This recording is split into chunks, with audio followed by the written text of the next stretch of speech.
निवडणुका संपल्या की पुन्हा ते थंड व्हायचं। निवडणुकीपूर्वी माझ्या बदनामीचे प्रयत्न नेहमीच होतात, अजित पवारांचा विरोधकांवर निशाणा।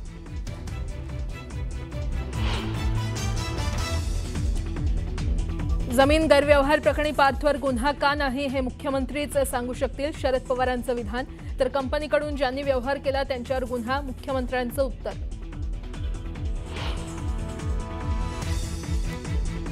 मनसे पदाधिकाऱ्यांची राज ठाकरेंच्या उपस्थितीत शिवतीर्थावर बैठक, आगामी निवडणुकीच्या रणनीतीवर होणार चर्चा।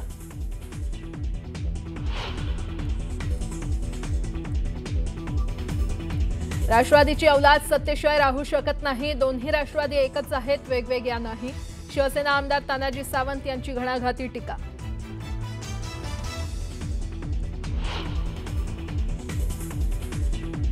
कोकणात नगरपंचायतीच्या निवडणुकीत ठाकरे आणि शिंदेंची शिवसेना एकत्र येणार असल्याची चर्चा। असं झाल्यास कोकणात 2 जिल्ह्यात शिंदेंच्या शिवसेनेशी संबंध तोडू, राणेंचा एकनाथ शिंदेंना इशारा।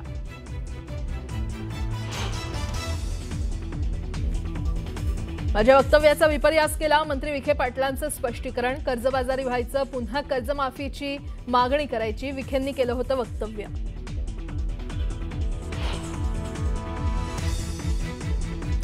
आणि मुंबईत लोकलच्या 3 मार्गांवर आज मेगा ब्लॉक, पश्चिम रेल्वेवर सांताक्रूज ते गोरेगाव, मध्य रेल्वेवर माटुंगा ते मुलुंड दरम्यान ब्लॉक।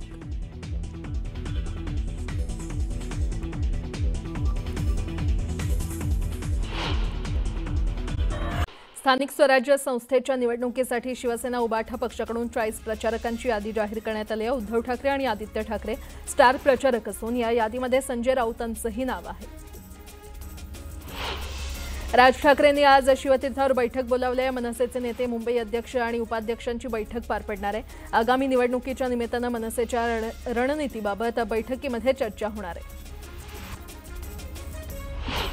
सातारा नगरपालिका निवडणुकीमध्ये उदयनराजेंनी मनोमिलनाबाबत सकारात्मकता दाखवली आहे, मात्र शिवेंद्रराजेंनी निर्णय पक्ष श्रेष्ठींवर सोडल्यामुळे सस्पेन्स निर्माण झालाय। तर मला नगराध्यक्ष व्हायचं असल्यामुळे मी खासदारकीचा राजीनामा देऊन नगराध्यक्ष होणार, अशी मजेशीर प्रतिक्रिया उदयनराजे भोसले यांनी दिली आहे।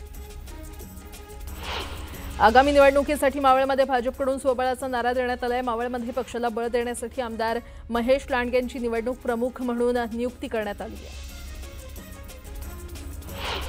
लोणावळा नगर परिषदेच्या नगराध्यक्ष पदासाठी रिपब्लिकन पक्षाकडून सूर्यकांत वाघमारे यांच्या नावावर शिक्कामोर्तब करण्यात आलाय। मावळचे आमदार सुनील शेळके आणि भाजपच्या संभाव्य पाठिंब्यामुळे वाघमारे यांची उमेदवारी लोणावळा नगर परिषदेची निवडणुकीत रंगत येण्याची शक्यता आहे। मुसळ नगर परिषद निवडणुकीसाठी माजी आमदार संतोष चौधरी आणि एकनाथ खडसेंचं मनोमिलन झालंय। या युतीला अभद्र युती म्हणत मंत्री संजय सावकार यांनी टोला लगावलाय। यावर खडसेंनी जोरदार प्रत्युत्तर दिलंय। 70,000 कोटींचा घोटाळा करणाऱ्या अजित पवारांसोबत तुम्ही युती केली, आम्ही तर कोणताच घोटाळा केला नाही, तरी तुम्ही अभद्र युती म्हणता, अशा शब्दात खडसेंनी सावकार यांना सुनावलंय। कर्जत खोपोलीमध्ये शिंदेंच्या शिवसेनेला धक्का बसलाय। आमदार महेंद्र थोरवे यांची साथ सोडून शेकडो कार्यकर्त्यांनी अजित पवार यांच्या राष्ट्रवादीमध्ये प्रवेश केला। खासदार सुनील तटकरे यांच्या उपस्थितीमध्ये हा पक्ष प्रवेश पार पडला। भोरमध्ये भाजपला खिंडार पडले। भोरच्या माजी नगराध्यक्षा निर्मला आवारे यांनी आमदार शंकर मांडेकर यांच्या उपस्थितीमध्ये अजित पवारांच्या राष्ट्रवादीमध्ये प्रवेश केलाय। आवारे यांच्या प्रवेशामुळे माजी आमदार संग्राम थोपटेंना मोठा धक्का बसलाय।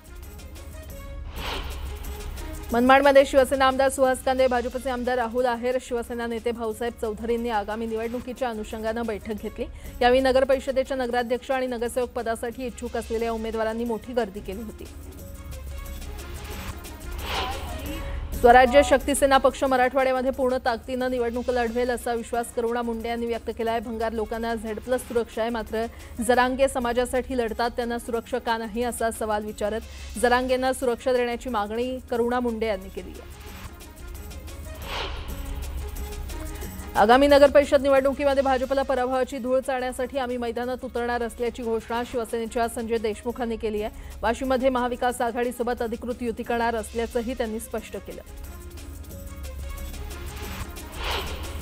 अमरावती जिल्ह्यामध्ये भाजपनं नगर परिषद आणि नगरपालिका निवडणुकीचं रणशिंग फुंकलेलं आहे। धाणी, चिखलदरा, अचलपूर आणि अंजनगाव सुर्जी इथे मंत्री चंद्रशेखर बावनकुळे यांच्या उपस्थितीमध्ये कार्यकर्त्यांचा मेळावा पार पडला। वर्धा जिल्हा भाजपमध्ये नगरसेवक आणि नगराध्यक्ष पदाची उमेदवारी मिळवण्यासाठी रीग लागली आहे। येत्या 2 दिवसात उमेदवारी ठरणार असल्याने इच्छुकांची भाजप कार्यालयामध्ये वर्दळ पाहायला मिळते। नगर परिषद निवडणुकांच्या पार्श्वभूमीवर हिंगोलीमध्ये भाजपची बैठक पार पडली। आदिवासी विकास मंत्री अशोक उईके यांनी या बैठकीत पदाधिकारी आणि कार्यकर्त्यांना मार्गदर्शन केलं। दरम्यान आमची युती करण्याची भूमिका आहे, आमदार संतोष बांगर यांच्याशी चर्चा करून यावर तोडगा निघेल अशी प्रतिक्रिया उईके यांनी दिली आहे। कुपर रुग्णालयामध्ये रुग्णाच्या नातेवाईकांनी डॉक्टरला मारहाण केली होती। या घटनेविरोधात सर्व डॉक्टरांनी आंदोलन पुकारले।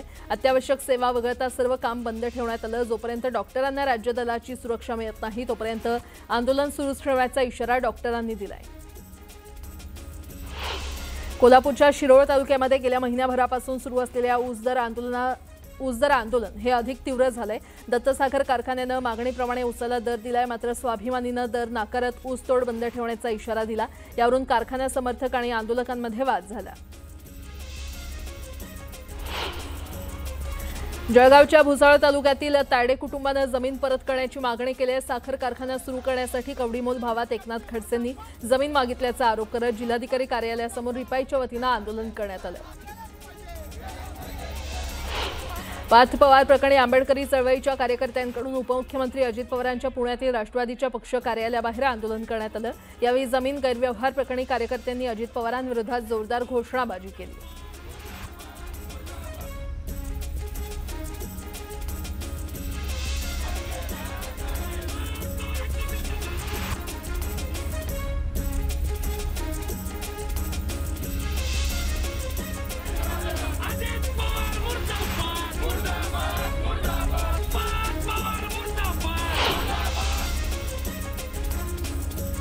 कोल्हापुरात शिक्षक आमदार जयंत आसगावकरांच्या नेतृत्वात हजारो शिक्षकांनी मोर्चा काढला होता। राज्य सरकारनं शासकीय सेवेमध्ये असलेल्या शिक्षकांना टीईटी परीक्षा उत्तीर्ण करणं बंधनकारक केल्यानं शिक्षक आक्रमक झाले।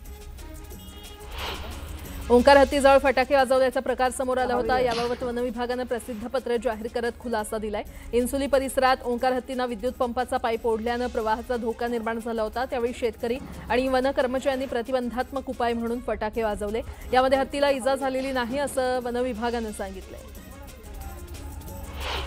कोल्हापूरच्या चंदगड परिसरात राजहत्तीनं धुमाकूळ घातलाय। चंदगडच्या दक्षिण भागातील उमगाव, जांभरे, वाघोत्रे आणि खामदळे या परिसरातील नाचणी, भुईमूग, ऊस आणि भात या पिकांचं हत्तीमुळे मोठं नुकसान झालंय। सांगलीच्या तासगाव तालुक्यातील बोरगावमध्ये 500 एकरवर देशातील सगळ्यात मोठ्या बैलगाडा शर्यतीचं आयोजन करण्यात आलंय। डबल महाराष्ट्र केसरी चंद्रहार पाटलांकडून या बैलगाडा शर्यतीचं आयोजन करण्यात आलंय। उपमुख्यमंत्री शिंदेंच्या उपस्थितीमध्ये बैलगाडी शर्यतीचं अधिवेशन पार पडणार आहे। डबल महाराष्ट्र केसरी चंद्रहार पाटील यांनी आयोजित केलेल्या बैलगाडा शर्यतीमध्ये फॉर्च्युनर कार, ट्रॅक्टर, थार आणि तब्बल 150 दुचाकी वाहनं बक्षीस म्हणून ठेवण्यात आलेत। हे पहिलं बैलगाडा मैदान असेल ज्यामध्ये इतकी मोठी बक्षिसं दिली जाणार आहेत असं हिंद केसरी संतोष वेताळ यांनी स्पष्ट केलंय। खोपोलीमध्ये राज्यस्तरीय शालेय कुस्ती स्पर्धेचा जल्लोष पाहायला मिळाला। या स्पर्धेमध्ये 240 खेळाडूंनी सहभाग घेतला होता। कोल्हापूर विभागानं सांघिक विजेतेपद तर पुणे विभागानं उपविजेतेपद मिळवले। कराड शहरात उत्तरालक्ष्मी महोत्सव आयोजित करण्यात आला। महोत्सवात 150हून अधिक बचत गटांकडून स्टॉल उभारण्यात आले। या महोत्सवाचं उद्घाटन सामाजिक कार्यकर्ते रणजित पाटील यांनी केले।